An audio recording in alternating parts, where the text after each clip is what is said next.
What is your understanding of the difference between the street fight and sports? There is a very big difference. I saw many fights where if you put those same guys into sparring, in wrestling, MMA, or combat sambo, one guy could beat the other very easily, but the street is completely different. There are no rules, no referees, no points. You just fight there. And it's totally different. I can say I actually had a major turning point in my life.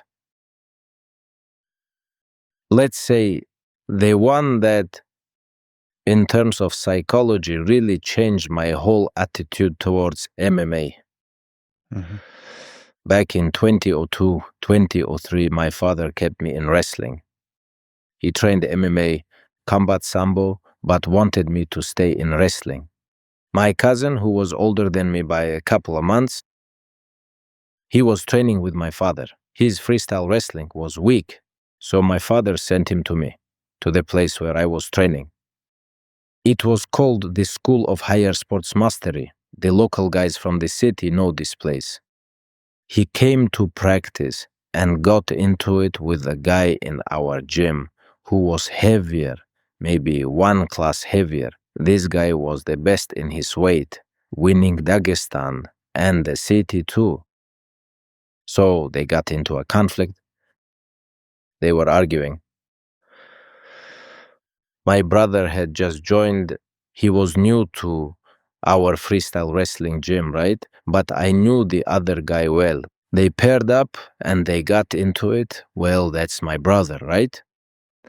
So the guy goes, let's meet up after. And they agreed, as we say, to step outside after the training. I remember it was raining heavily. A real downpour. The guy brought his brother. I came with mine. We went outside and they started fighting. One-on-one. I remember he shot in, lifted, and took him down. Abdurrahman, my brother, threw up a triangle and he choked him out.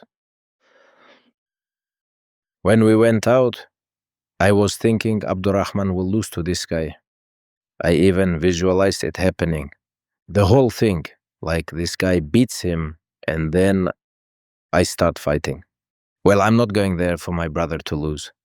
In my head, I was getting into a fight, but he threw him locked up in a triangle. For the first time, I saw with my own eyes how someone chokes another person with a triangle and they lose consciousness. Wow. They fought, he put him to sleep. We had to pull them apart, me and other guys. Fight's over, Abdurrahman won. And on the way home, I'm like, Abdurrahman, wow, you impressed me. I came home and immediately told my father. I said, that was in 2002 or 3, if I'm not mistaken. I am 14 years old. I said, I'm switching to combat sambo. I said, what Abdurrahman did, the one he choked out, he's not just anyone in the gym. He's one of the best wrestlers, but he couldn't do anything. My father said, you'll go to wrestling, but you'll come to me, I'll teach you, you'll learn techniques here, and so on. But I want you to gain wrestling skills. I started going 3 days to train with my father, 3 days to wrestling. And at that moment, I realized that no matter how strong the wrestler is, lying on the back is where the wrestling normally ends, but MMA only begins there. And I was like, I thought, I need this mixed style. I realized this was for me. I started going to my father's trainings, despite that he didn't let me. He didn't want me to do fighting. I think most people don't know this. My father wanted me to do freestyle wrestling or judo, but in my head, I already had this mixed style. I always wanted to compete. I was already getting tapes to watch. I always wanted to compete where there are no rules, where I could fully use my skills. Maximum freedom. Yes, judo, sambo, freestyle, grappling, jiu-jitsu. More people knew jiu-jitsu than grappling. After that, I switched, and from there my journey slowly started. which I had already begun. That's when I started the amateur journey.